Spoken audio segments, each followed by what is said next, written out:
কমিটিৰ নিয়ম অনুসৰি ফাৰ্ষ্ট ছেকেণ্ড থাৰ্ড বাছিব লগা হৈছে। ৰাজ্যত অব্যাহত আছে ৰঙালীৰ উৎসৱ।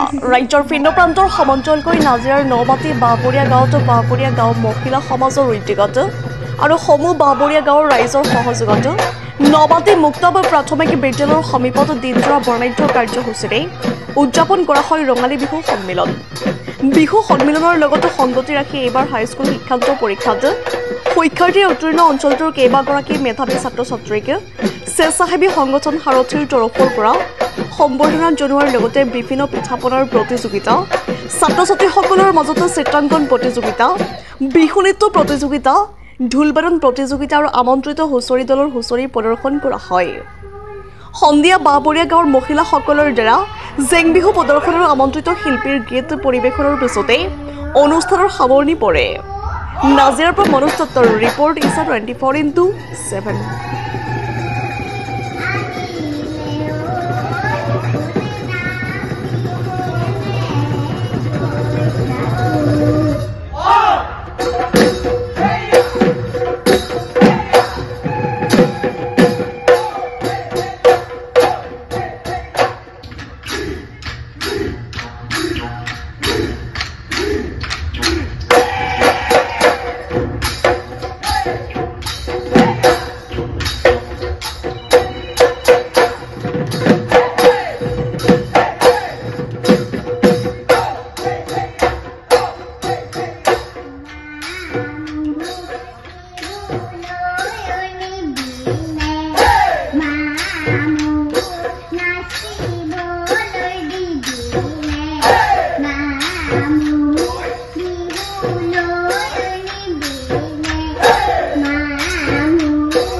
মই শুভেচ্ছা জনাইছো।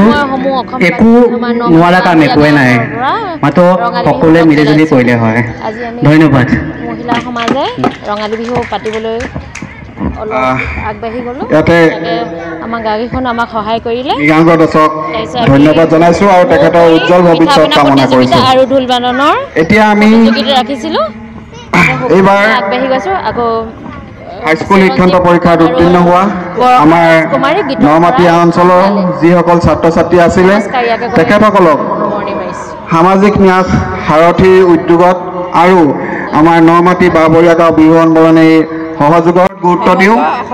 আমি এই সামাজিক বনানীকৰণৰ জৰিয়তে এবাৰ প্ৰত্যেক ঘৰ মানুহৰ ঘৰত গৈ যদি তেওঁলোকৰ ঘৰত পৰ্যাপ্ত জেগা থাকে 2-3টাকৈ গছপুলি ৰোৱাৰ ব্যৱস্থা কৰিছিলোঁ আৰু আমি এইবাৰো সেই ব্যৱস্থা আকৌ কণ্টিনিউ কৰিম আমি আকৌ সেই ব্যৱস্থা ল'ম যে প্ৰত্যেক ঘৰতে গৈ আমি যি গছ পুলি ৰুওঁ বিশেষকৈ থলুৱা ফল মূলৰ পুলিহে ৰুওঁ কোনো ডাঙৰ গছ মানুহৰ বাউণ্ডাৰীৰ ভিতৰত হ'লে বেয়া পায় চাৰিসীমা হ'লে বেয়া পায় সেইটো কাৰণে আমি ফল মূলৰ পুলি ৰোৱাৰ চেষ্টা কৰোঁ আৰু সেইখিনি আমি কণ্টিনিউ কৰিম আৰু আপোনালোকক যি ছাত্ৰ ছাত্ৰীসকল আজি আমি সম্বৰ্ধনাৰ কাৰণে আগবাঢ়িছোঁ তেওঁলোককো অনুৰোধ কৰোঁ তেওঁলোকেও পঢ়া শুনাৰ লগতে সামাজিক ক্ষেত্ৰতো নিজক জড়িত কৰাৰ চেষ্টা কৰক আমাৰ অসমীয়া ল'ৰা ছোৱালীবিলাকে এনেকুৱা ধৰণৰ ক্ষেত্ৰত বৰ বেছিকৈ জড়িত হ'ব নিবিচাৰে কিন্তু আপোনালোকে যদি যায় মই বেলেগ বেলেগ ঠাইত গৈ দেখিছোঁ